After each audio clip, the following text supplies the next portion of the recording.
Okay, thought I'd try something a little different today for the YouTube video channel for my new book, Seed of Israel, DNA Guide to Tracing Your Jewish Ancestry.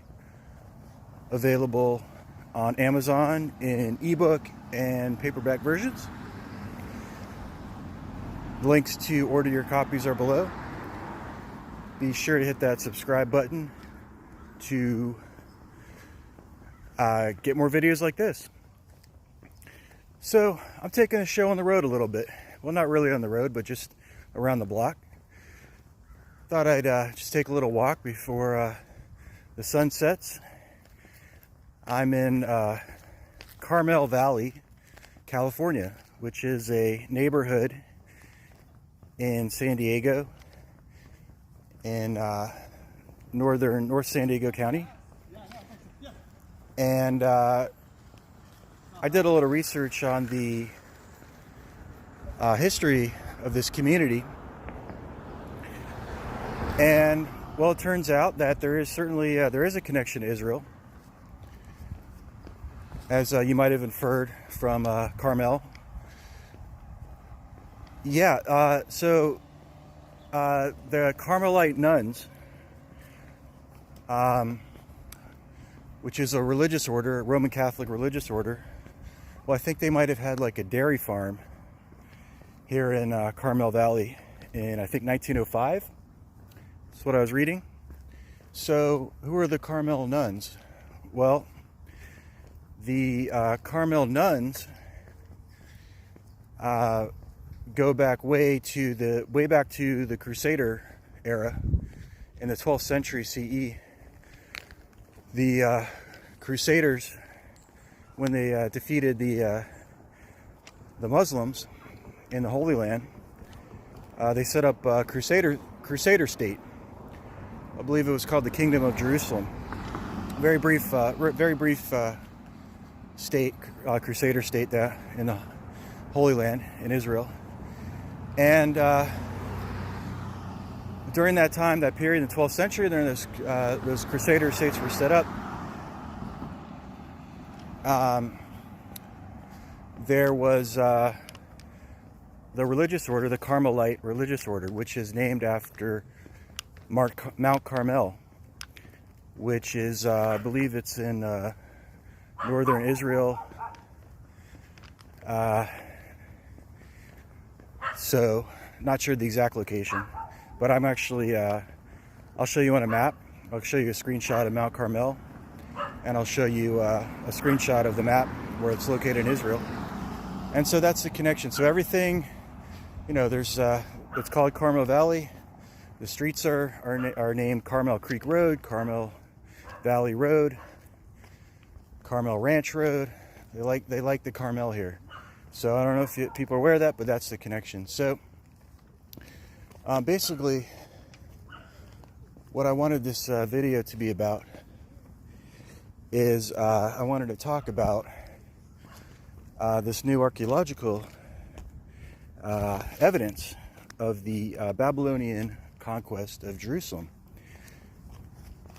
Now, we are, we just ended the period of mourning for Tisha B'Av, which is the one of the holiest days of the year and the saddest day in the Jewish calendar. And there were a lot of calamities that, befell the Jewish people on that day. So, one of the biggest ones is the destruction of the first temple. I'm just going to cross over here, of Solomon's temple, and the exile to Babylon. So, well, what happened? What was the discovery? I'm just going to flip this here and just show you where I'm walking right now,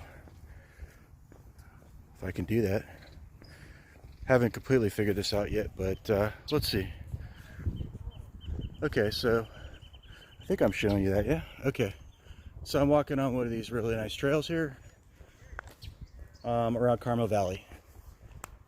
Little daylight before the sunset, so just getting this video. So let's take a look here at the article, which I brought with me. So it's from the University of North Carolina at Charlotte. Here, I'll show you. There it is.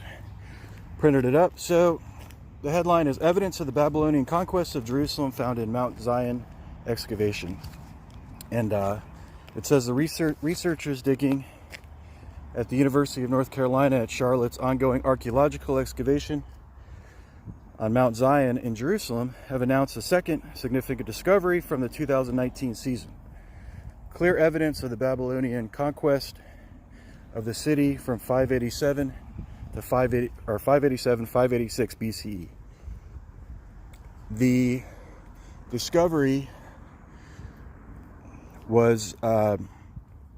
is of a deposit including layers of ash, arrowheads dating from the period, as well as Iron Age potsherds, lamps, and a significant piece of period jewelry, a gold and silver tassel ornament from the destruction layer, which I'm showing you on the screen right now.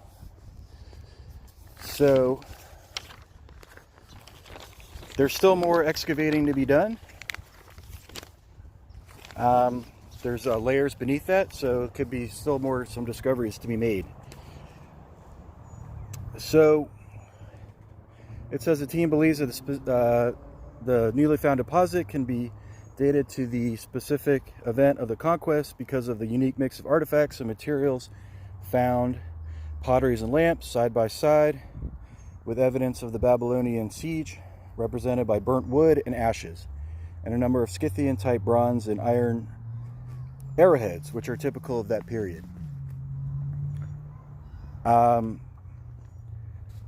So this is really, really interesting, and just the timing is just amazing. You know, right when we're, this holy day of Tisha B'Av, when we're mourning the destruction of Solomon's temple, amongst other calamities, and this comes out. It's absolutely amazing. So it says, the researchers say, the arrowheads are known as Scythian arrowheads and have been found at other archaeological conflict sites from the 7th and 6th centuries BCE. They are known at sites outside of Israel as well.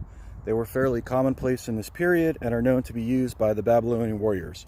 It says, together, this evidence points to the historical conquest of the city by Babylon, because the only major destruction we have in Jerusalem for this period is the conquest of 587, 586 BCE. And then I'll just show you on the screen one of the Scythian-type arrowheads found in the destruction layer. So, anyway, this is a really, really, really interesting find that they made here. So just wanted to give you a little bit of background on the Babylonian conquest. So let's see, one second here.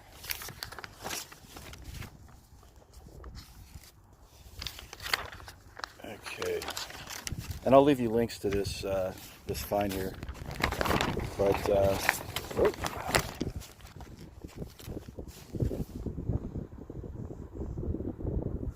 okay.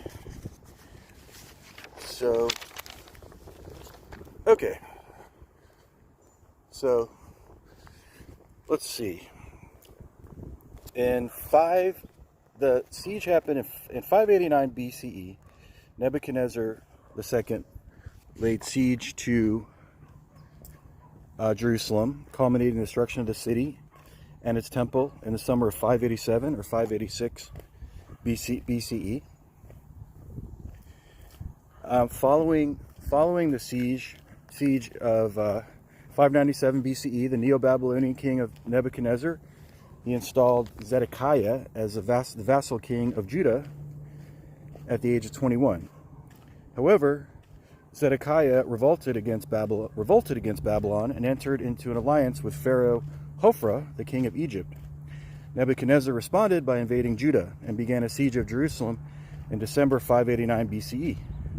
During the siege, the duration of which was either 18 or 30 months, the Bible describes the city as enduring horrible deprivation. After completion of the 11th year of Zedekiah's reign, Nebuchadnezzar broke through Jerusalem's walls, conquering the city. And Zedekiah and his followers attempted to escape, but were captured on the plains of Jericho and taken to Riblah. There, after seeing his sons killed, Zedekiah was blinded, bound, and taken captive to Babylon, where he remained a prisoner until his death. After the fall of Jerusalem, the Babylonian general Nebuzaradan was sent to complete its destruction. Jerusalem was plundered, and Solomon's temple was destroyed. Most of the elite were taken into captivity in Babylon. The city was razed to the ground. Only a few people were permitted to remain to tend to the land. So, okay, and then the Jew Gedaliah was made governor of the remnant of Judah, the Yehud province, with a Chaldean guard stationed at Mitzpah. The Bible reports that, on hearing this news, Jews who had fled to Moab, just trying to navigate here while I'm, oh, there we go, okay. Trying to multitask here. The Bible reports that, on hearing this news, Jews who fled to Moab, Ammon, Edom, and in other countries returned to Judah. Gedaliah was assassinated by Ishmael's son of Nethaniah 2 months later, and the population that had remained and those who had returned then fled to Egypt for safety. In Egypt, they settled in Migdol. It is uncertain where the Bible is referring to here, probably somewhere in the Nile Delta. Tahpanhes, Memphis, called Noth, and Pathros in the vicinity of Thebes. So,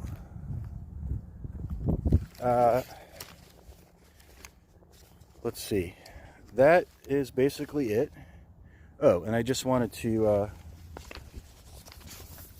go over really quickly to wrap it up. Just wanted to go over real quick.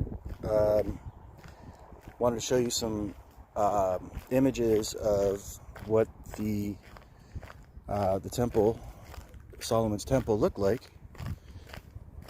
and it was glorious. It was absolutely glorious. It stood in Jerusalem for 410 years until on the date that we just passed, the 9th of Av, 586 BCE. As I just went over, the temple was destroyed by Nebuchadnezzar II, king of the Neo-Babylonian Empire. So the Holy Temple, again, was built under Solomon, king of the United Kingdom of Israel and Judah. During the kingdom of Judah, the temple was dedicated to Yahweh, the national god of the Iron Age kingdoms of Israel, known as Samaria at that time, and Judah.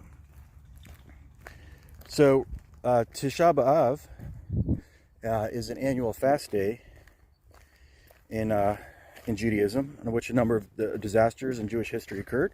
Primarily destruction of, as I stated earlier, Solomon's temple, both Solomon's temple and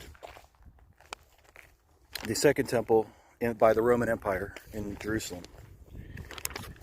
So that'll wrap it up. Thanks for watching.